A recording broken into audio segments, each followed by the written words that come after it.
so Dr. Sebi was someone that was special to the community, and I think the truth deserves to be heard. Have been speculations about his death, and I've spoken to Usha about it. And I asked her, and I want to ask you here, and whatever your answer is, it's okay. The reports came in after he was arrested and locked up that he died of pneumonia. Now, of course, a lot of people aren't believing that because, Dr. Sebi was a man that a lot of people wanted to take over. They wanted the money, the notoriety, everything that he had worked for. Mm-hmm. And so is it true that he died from pneumonia? Because you said you spoke to your father the night before he died. I spoke to him about 3 days before he had passed. Okay. And I wouldn't be able to say from that conversation that he passed from pneumonia. No, that's not my belief. Mom may attest to something different, but no, not based on the information that I've obtained. So he wasn't coughing. He didn't have problems breathing when you spoke to him 3 days prior to the report of his death. He was cold, and so yes, there was a cough. I did hear a cough. Okay. He was cold. He was like he was freezing in there, and he couldn't take it anymore. He said he had been on a 2-week fast at the time, and so he was feeling low, and he needed something, and you can tell, But I wouldn't be able to attest that he died of pneumonia. Besides, we had a confession, and so no, I don't believe that. You had a confession? Absolutely. A confession as to like how he actually died, or as to how someone participated in his death. How someone participated in his death. But we don't want to speak names, times, things of that nature because it's an ongoing investigation right now. And I'm very happy that person came to us to let us know what their part was in it and why. And we appreciate that. But it's an ongoing investigation as to what happened. And no, it wasn't pneumonia. Wow. It may have been the symptom from what was done, no doubt, but there was intrusive factors. This is the first time I'm hearing this.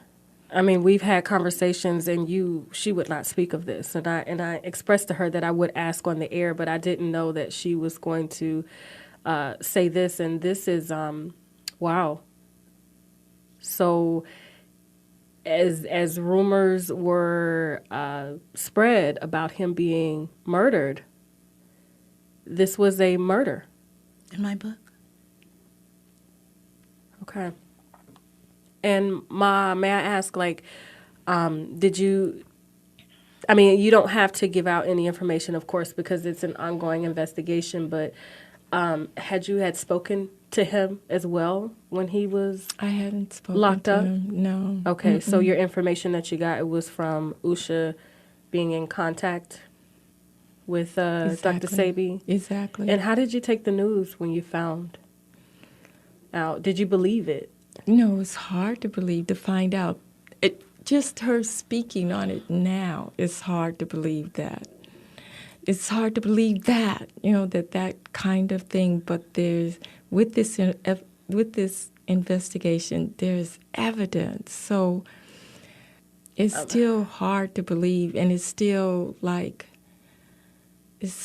so hurting. It's just painful. The whole thing is painful. It's real painful, like the kind of pain you just can't even believe exists.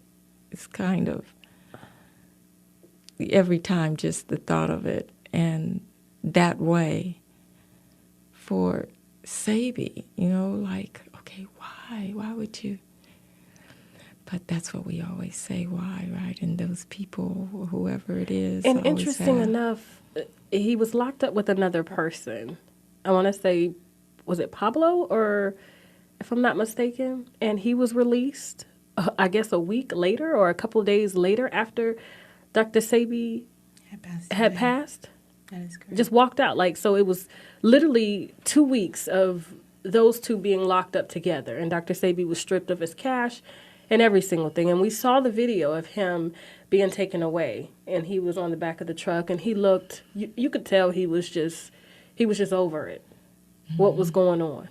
And when I saw the video of him, what it looked like to me, appearing to kind of call out those who were, I guess, betraying him. Yeah. It's a very sad video to see. It's a very sad thing to see because you can see that he was broken. You can see that he was hurt, not broken as a man, but his heart was broken because he has a big heart. He's like me. When you're betrayed and you find out someone is doing something behind your back that you have no idea about, that hurts. It hurts and it breaks your heart when you find out that people are doing things against you to prevent you from sharing what you share with the world. And give what you give. And to give of yourself your whole heart. I don't care about this money thing. Forget this money thing, the product and selling it in the internet and all. He gave of himself. Him. We as his children, we got the short end of the stick because Daddy had to be the one to be out there to push this, to talk about this. We have to understand that.